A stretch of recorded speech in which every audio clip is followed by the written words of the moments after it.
Guys, good morning. This is Frank with the Healing Trail podcast.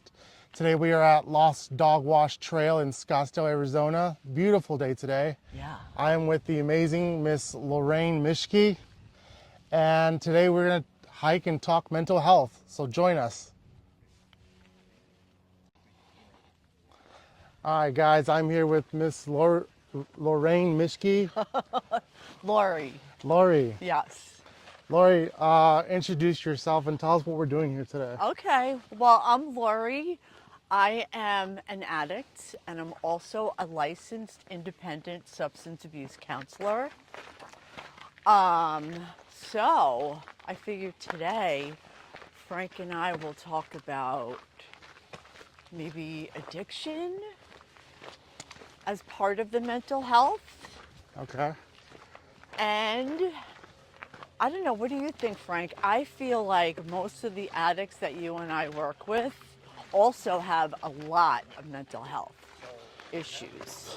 Yeah, one of the things that Lori and I kind of talked. So, by the way, Lori's my boss, and she's an amazing boss at that. Thanks, Frank. And one of the things that we kind of talked about before coming on the show was Lori had the idea of talking about co-occurring disorders. And the reason why I bring that up is because Lori, you just mentioned that a lot of people who struggle with addiction also struggle with mental health. And I guess that falls under the category of co-occurring disorders. Yeah, and the thing with that is, and you'll see, Frank, because I know you're going to school, the biggest thing about addiction and co-occurring disorders is that they need to be treated together. So you can't treat one without the other. I mean, you can, but the chances of them recovering from both aren't as good unless you do treat them together. Right. Lori, give us your interpretation of what co-occurring disorders is. For someone out there who hears it and they're like, I don't know what co-occurring disorders is.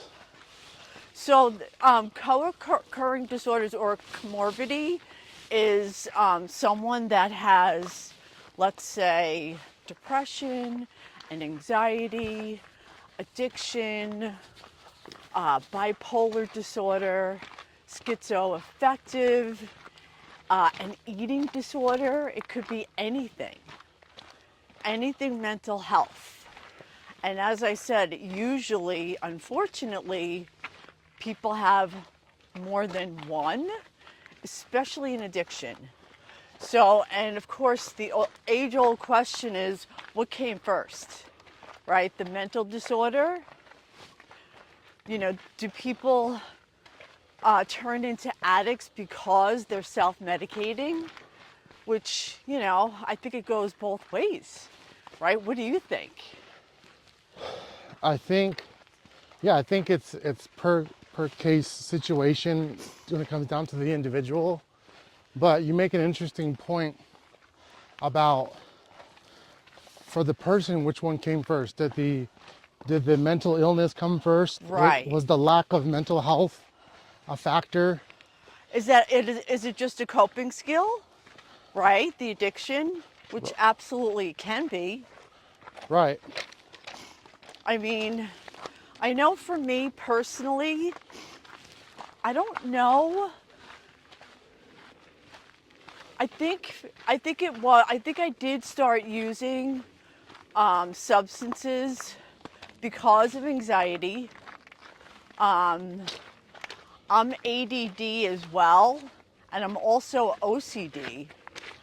So when I would drink or use substances or both, it would kind of take away some of those symptoms, right? Like if I had a drink, I wouldn't be so anxious.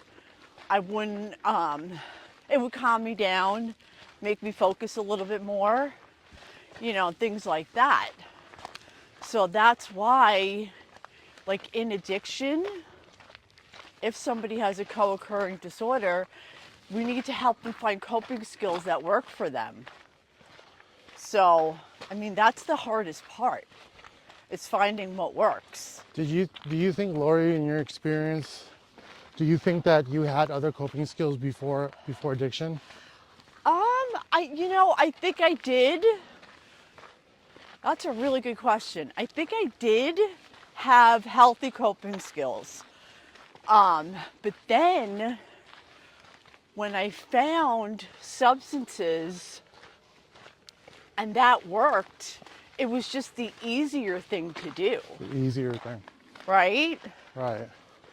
So, I just became dependent on that because, we're human and we get lazy, and my addiction was fun for a while before it became a necessity and before, I accumulated all of these consequences that were hurting myself and other people, everybody around me. Yeah. So what would your advice be for somebody who lacks the coping skills necessary to sort of navigate through life stressors? I didn't hear that, Frank. What do you think would be necessary for a person who lacks coping skills to sort of navigate through life stressors without drugs and alcohol? It's really hard, right? So, Frank and I work at a treatment center, and I think that that's ideal because they're in a safe environment where they can't get a hold of substances. Good morning. And look, it's voluntary, right? They could always leave. But once they're there, it's a little bit harder to leave. And they're around people that are just Morning. like them. And everybody's working on coping skills. And the longer that you're sober, the more coping skills you get to practice, right?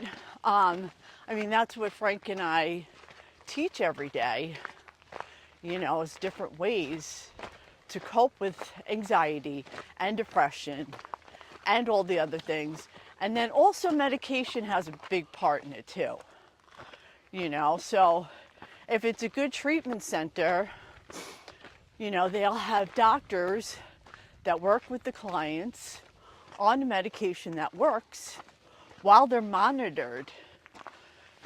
So if something doesn't work, unfortunately, medications are different for everybody, and not the same medication works for everybody.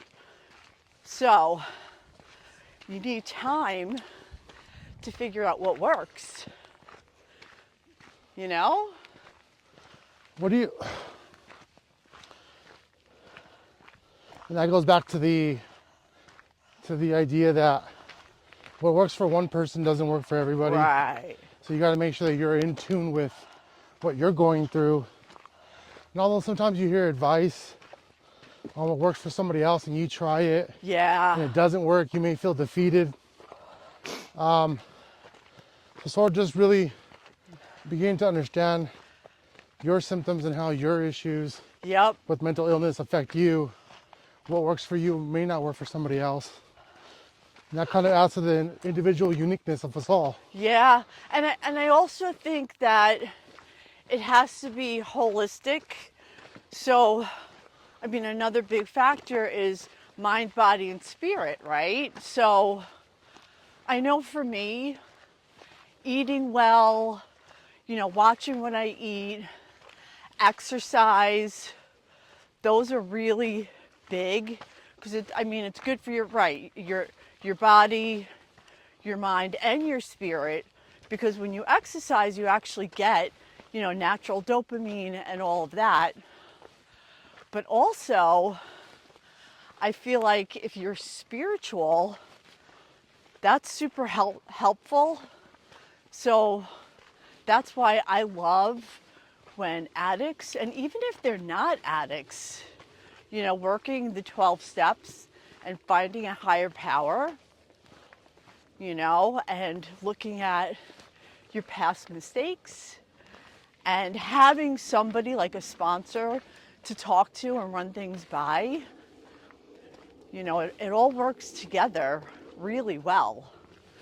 And in my experience, and Frank, I think you could agree that when clients come in to see us and they do all the things that we ask them to do, it rarely doesn't work.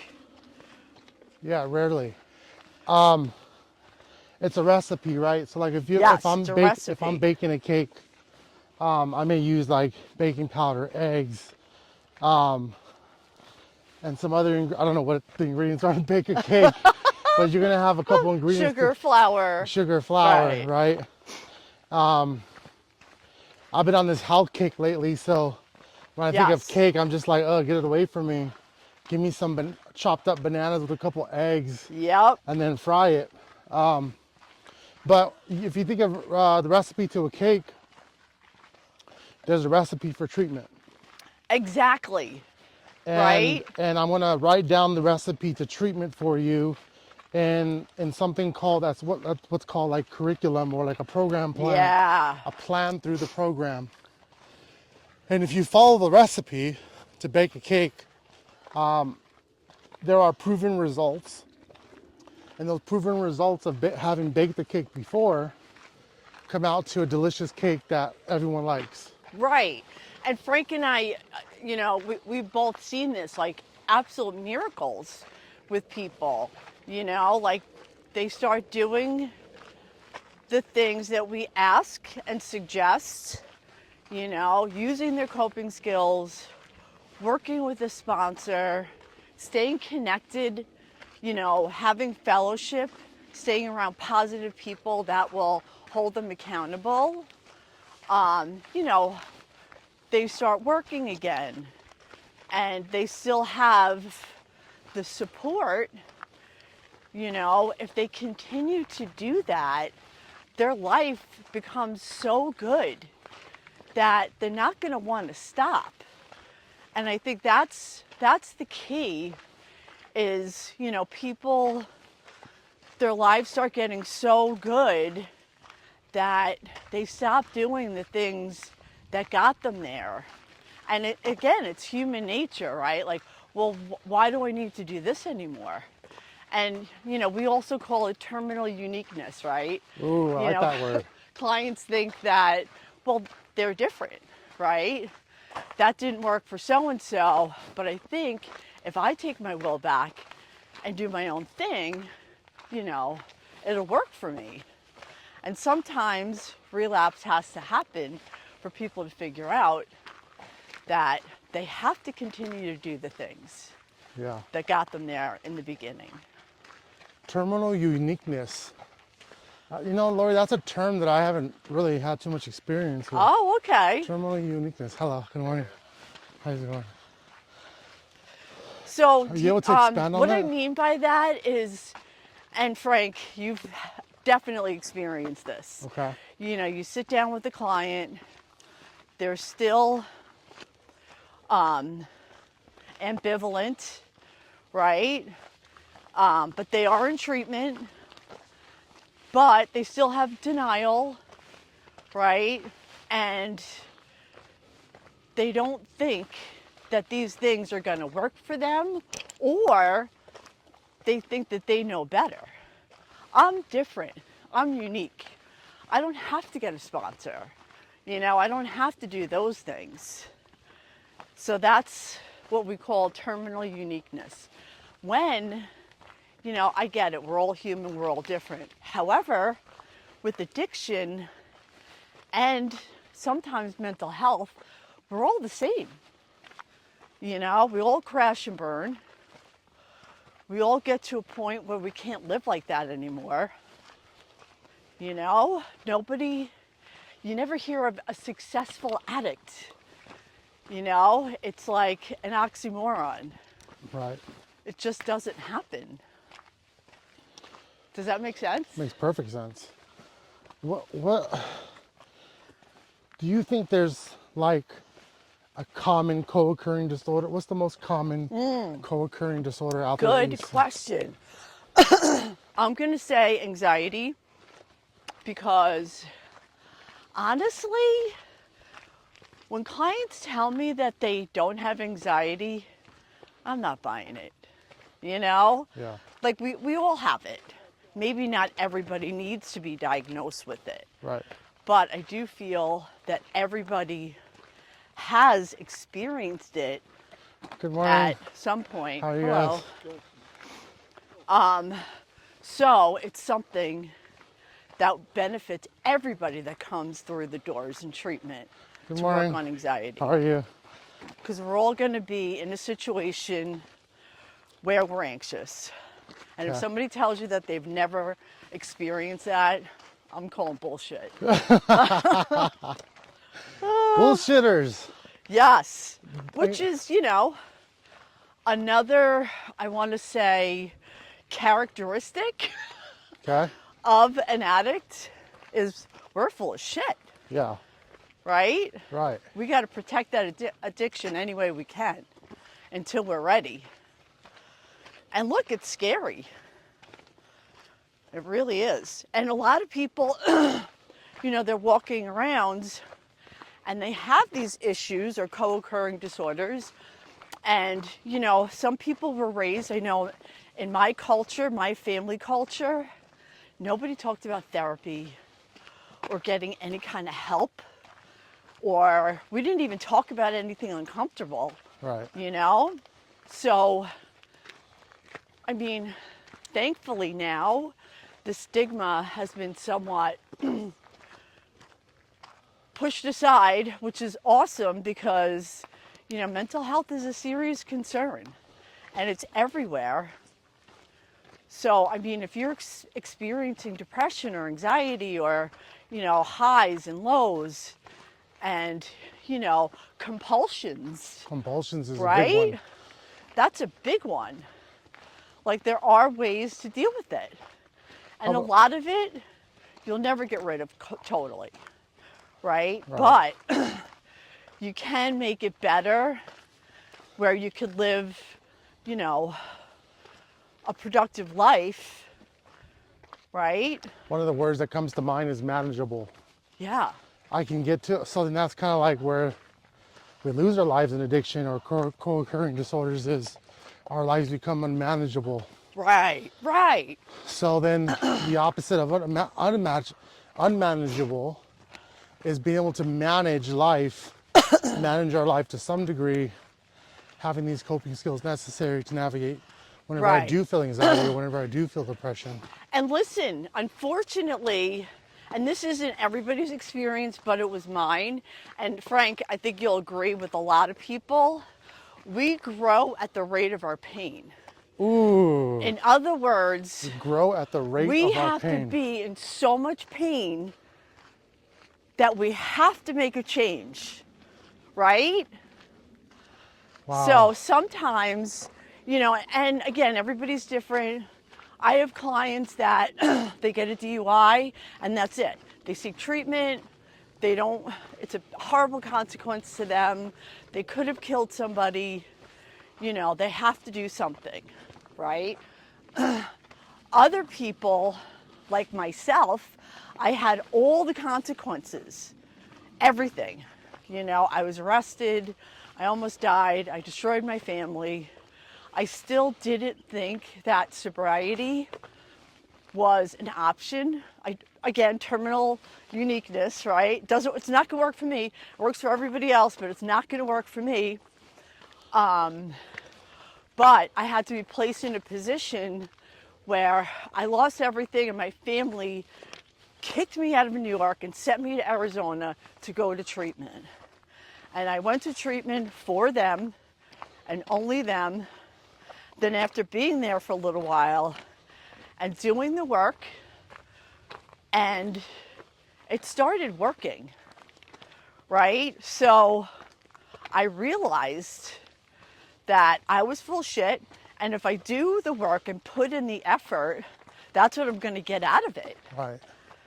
So that's why, Frank, you and I, we hope and we pray that our clients will hang in there and wait for the miracle to happen, because it usually does. I'm going to say always, only because it always does, unless they fuck it up somehow, right? Which could happen. And if that happens, you got to just get back there.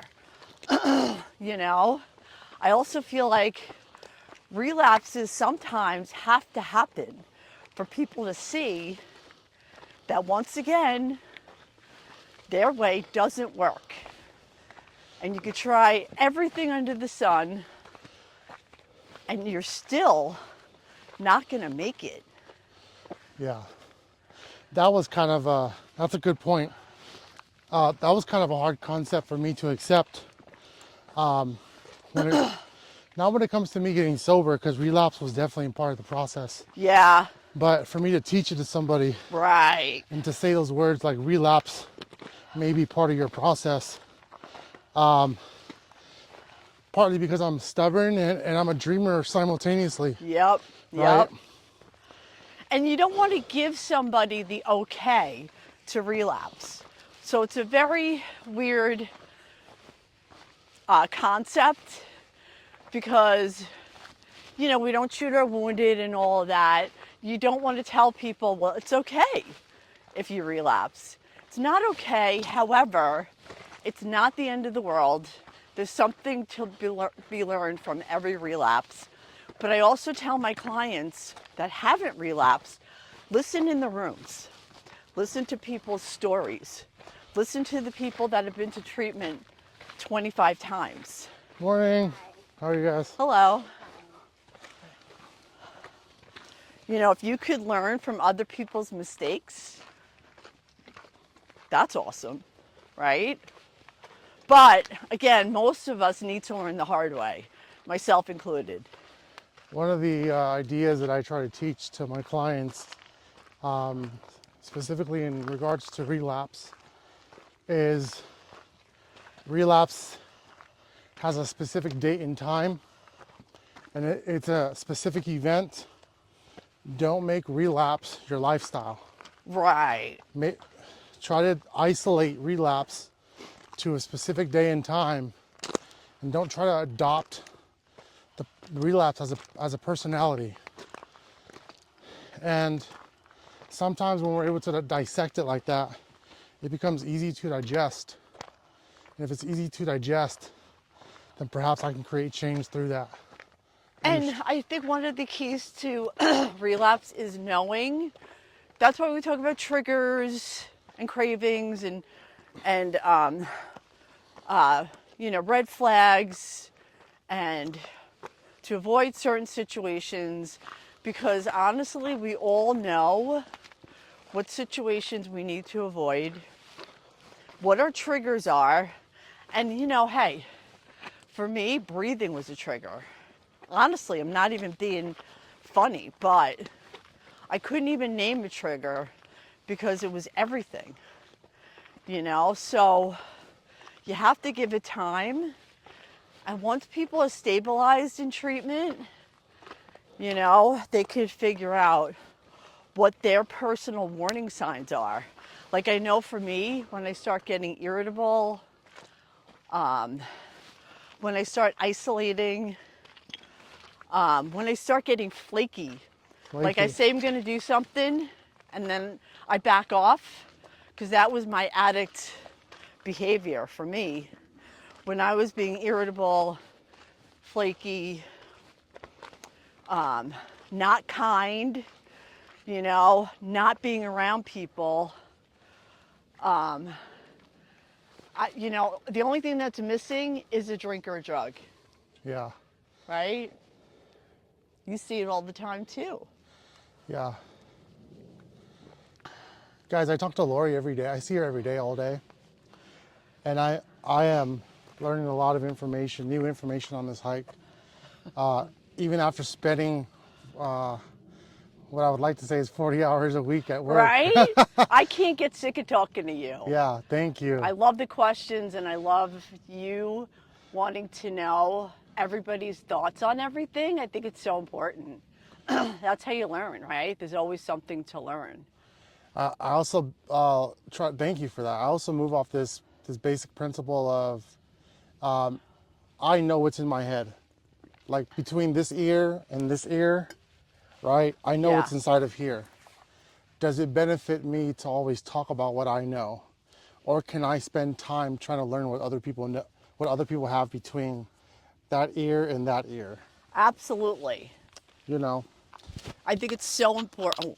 I think it's so important to I'm older for you. listen to what other people say, you know, and their experience, because that's like that's real life is their experience, and that's the cool thing about working with such amazing people is that we get to bounce things off of each other, because you know, especially when you're struggling with a client, you know, hey, you know, what worked for you, you know what I mean? Yeah. Because you know, when you're struggling to help a client, you're willing to do whatever it takes, you know. And Frank, you're one of those guys that you'll do whatever it takes for your clients, and I think that's so freaking cool. And I think that they're really lucky to have you, and they know that, you know, which I love, you know.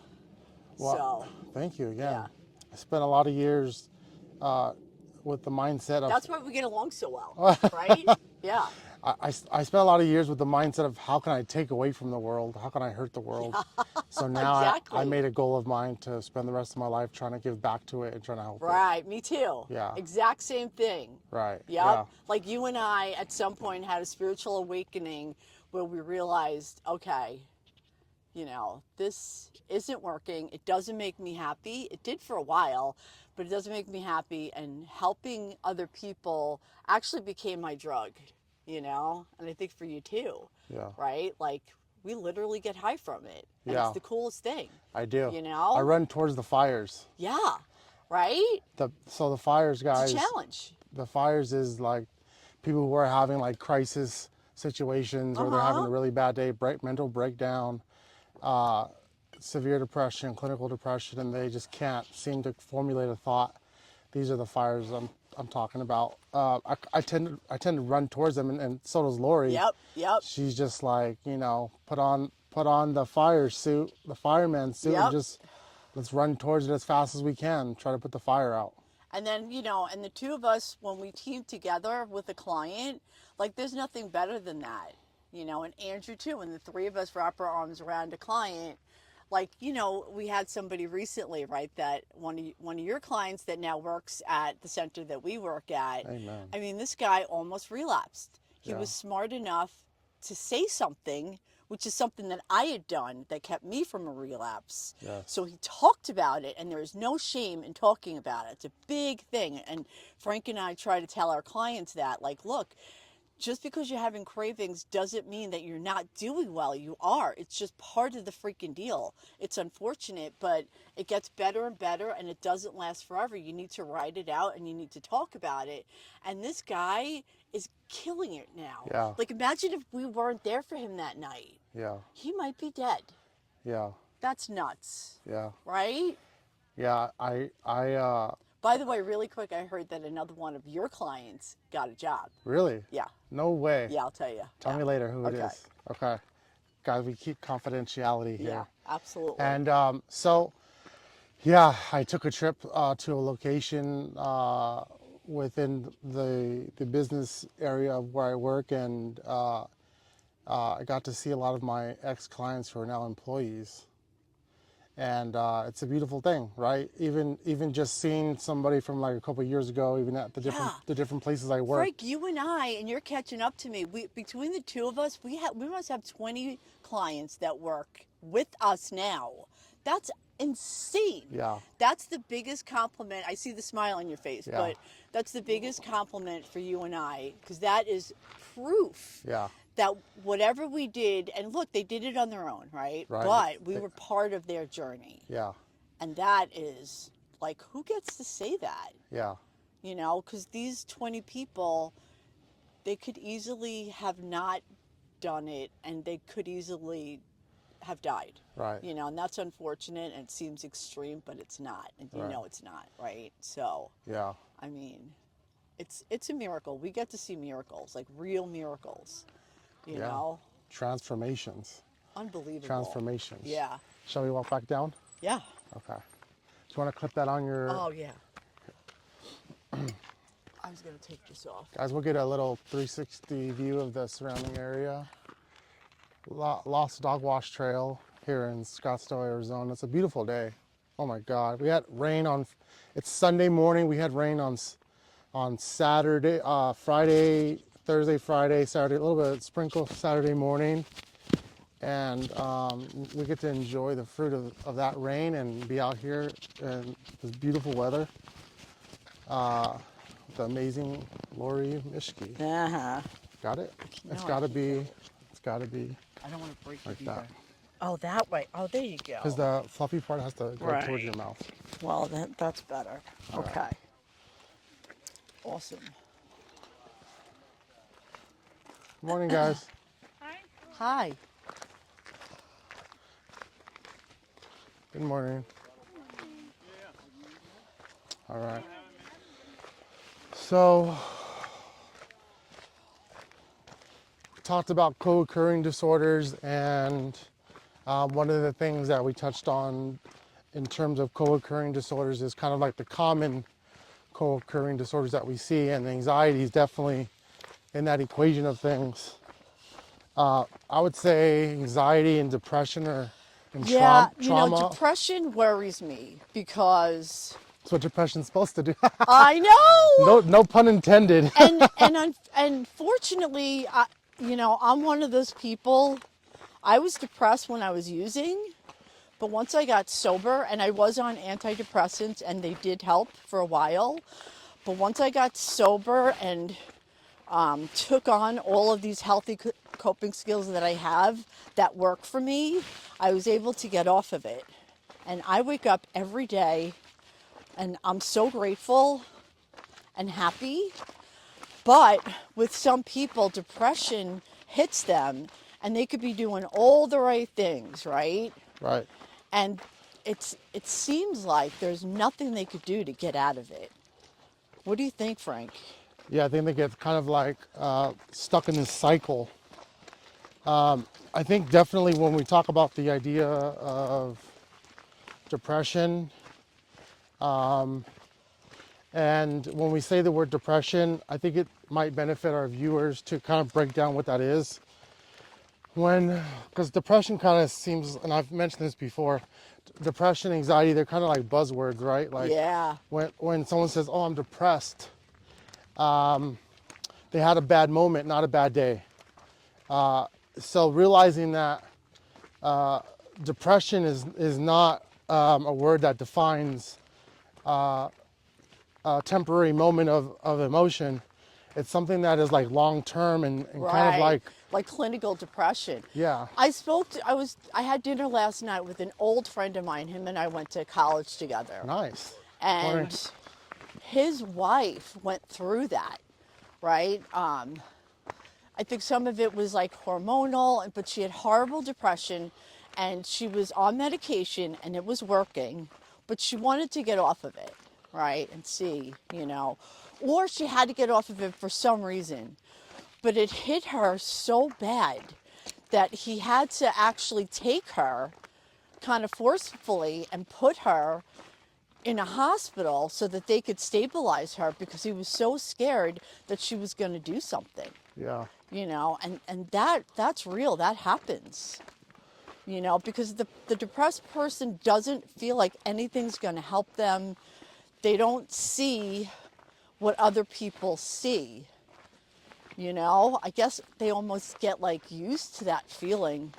I don't quite know. Well, I think a part of it too is people tend to take like depression, and this is sometimes voluntary, involuntarily. I understand that. Some of us can't help but catch ourselves in a state of depressed emotions, and then we can catch it and hopefully remedy it through skills. But some people don't catch it, right? Depression then becomes their entire cloud Right. around their vision, and they become so attached to this idea of feeling depressed. And they'll do something like, so, we always tell people, do something fun, do something that you love. And then they'll do it, but they're still not feeling, and that has to be so frustrating. Yeah, kind of like going from a life full of color, like a TV screen full of color, going back to like a TV screen that's black and white. Yeah. With no sound. It's like you go to IMAX theaters with full surround sound, color, and 3D graphics, and then depression kind of feels like a black and white screen with no sound and no action. And then we become stuck like that. And then for some of us who experience severe depression, the depression becomes our only aspect of our personality. Yeah. And I don't know, Frank, what do you think? I feel like when that happens, I think one of the best coping skills, and sometimes the only one, is to just talk about it and put it out there and then wait, try to, work through it until it goes away, which is, really hard. Yeah. Like, what do you tell somebody? Oh, you're going to have to just be like this for the next few days and hope it goes away. I don't know. It's another one of those things. If you've never experienced it, how could you help? Right? Like, I feel bad when I tell people with depression, oh, go out and do something that you love, meditate, pray, I mean, those are all great things, but I don't know if that's comforting to them. Yeah. I think physical willingness is a very key ingredient to treating severe depression too as well. Physical exertion is always one of my Me too. explosive remedies that I recommend. If you're Agreed. feeling, here's the challenge, right? This is something I do for myself and my clients. Here's the challenge. If you're feeling truly depressed and you're truly feeling anxious, go and lace up your shoes and run as fast as you can. I completely agree. Until you're tired, and then when you're done, do a check on your anxiety and depression levels after that run or sprint. I almost am willing to guarantee they'll be non-existent. That's kind of what I did, right? Like I kind of ran myself tired until I wanted to stop feeling these ugly feelings that I was feeling. I was like, is this really me? I told somebody that I was running, even when I was hiking too. I told somebody I was hiking for 11 miles, 6 hours, and now I'm running. And they're like, what are you running from? And I'm like, it's so funny because the answer still hasn't evaded me.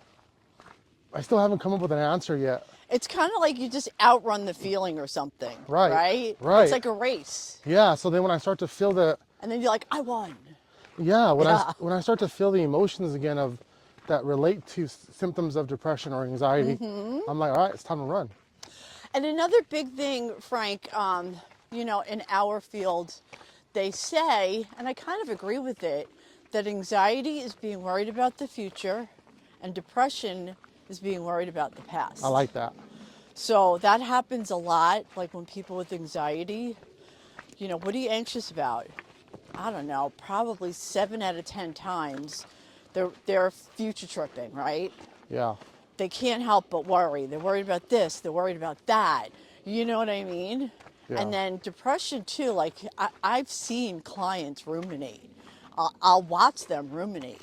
Just right? sit there and like, ruminate. What are you thinking about right now? It's never anything good. It's always a past thing.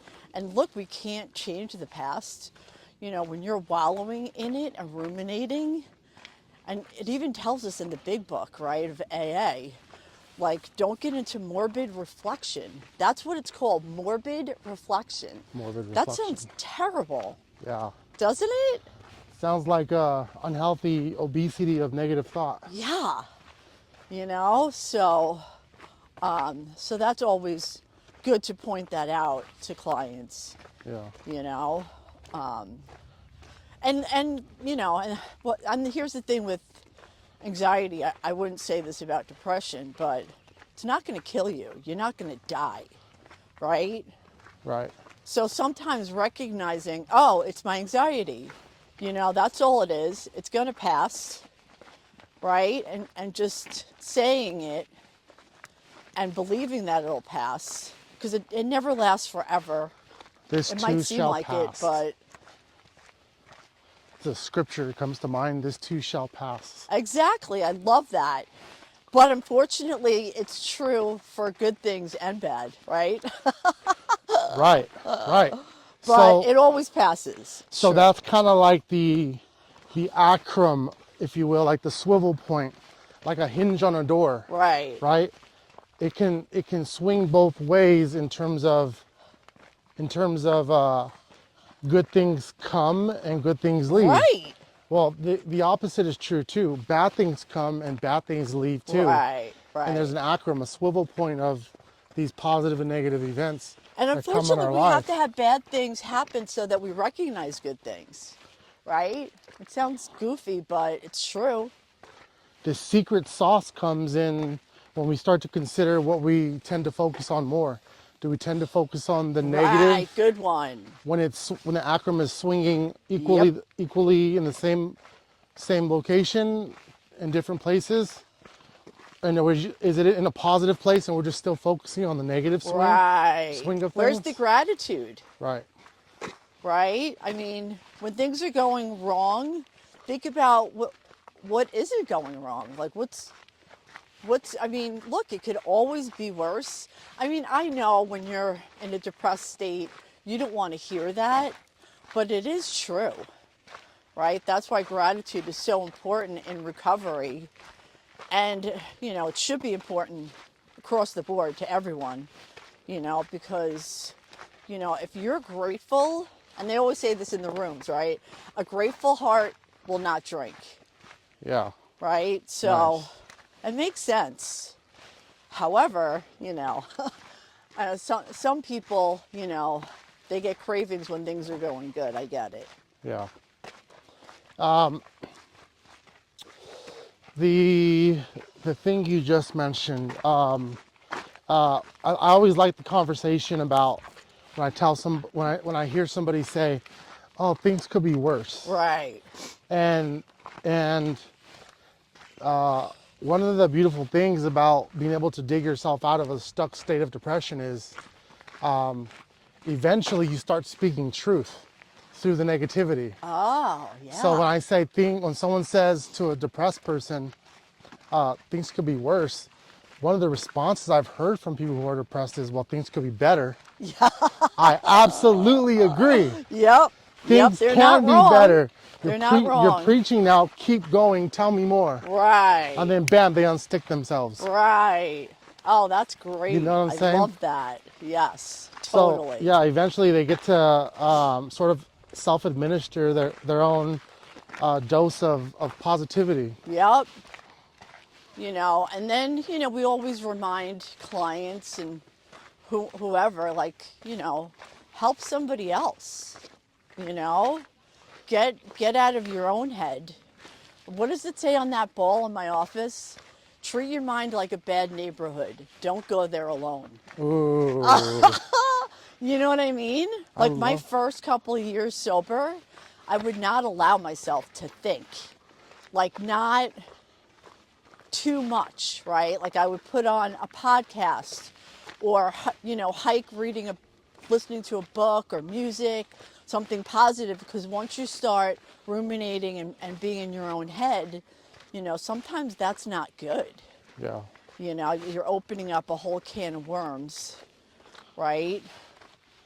So that's why talking about things, like you said, Frank, getting to the bottom of it and talking about it, like what's really happening, yeah, right? Sometimes you can figure it out. And then, honestly, right? I mean, there's very few times, when working with a client, Frank, I know you know this, that you can't figure out a solution. There's a solution for everything. right. It might not be exactly what you wanted, but there's a way out of everything. There really is. You have to just find the solution. One of the things I like to do is to invoke thought in someone to discover the solution gradually as they progress through conversation on their own versus me always tending to compulsively offer solutions to them, Right. which only then provides perhaps temporary relief. Right. And also, that's why meetings are really good, because if a client talks about what they're going through, right, 9 out of 10 chances, if not 10 out of 10, people are going to give feedback with what worked for them, right? And I feel like that's invaluable because somebody's going to say something that hits home for you. Even if it's simply you're not alone. You're not the only one going through this. Right. You know? That's what I love about, like, first of all, us as a clinical team, that we have each other to run things by, Yeah. but that the clients use their support system, you know, Yes. and be transparent with what they're going through. Morning, guys. Hi. Yeah. Right? Yes, ma'am.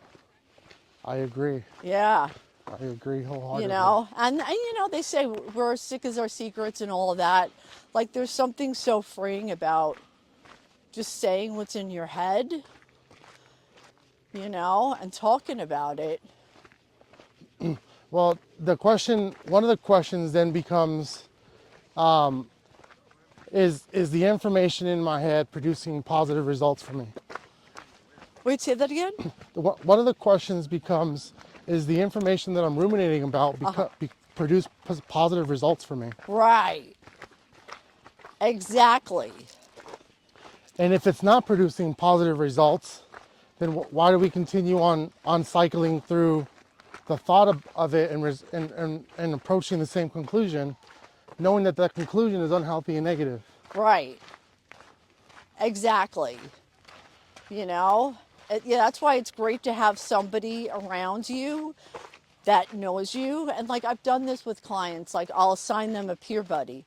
Hey, when you see so and so start getting into their own head, you know, Yeah. grab them and remind them, Right. you know, don't let them do that Morning, if guys. you could help it. So I don't know if you wanted to go into even more deeper mental illness like bipolar and schizophrenia and Sure. schizoaffective disorders. And I mean, in our field, we hope and pray that when clients come in and they're hearing things and seeing things, that it's simply a result of a psychosis from using, right? Which a lot of times it is. But sometimes it's not. And then you have to figure out how to help them get through that, Yeah. right? Because they don't see what they're doing, or if they get, you know, into their manic stage, they don't see, because they're feeling grandiose or whatever. They think that they're right and they're doing the right things, and they become impulsive and they start doing things and buying things and all of that, you know? So having people around you that could hold you accountable, and even to do like a reality check, right? Somebody you trust. Like, hey, tell me the truth, Yeah. you know? I Yes. think it's really important to be truthful. Hear me out. So there's one.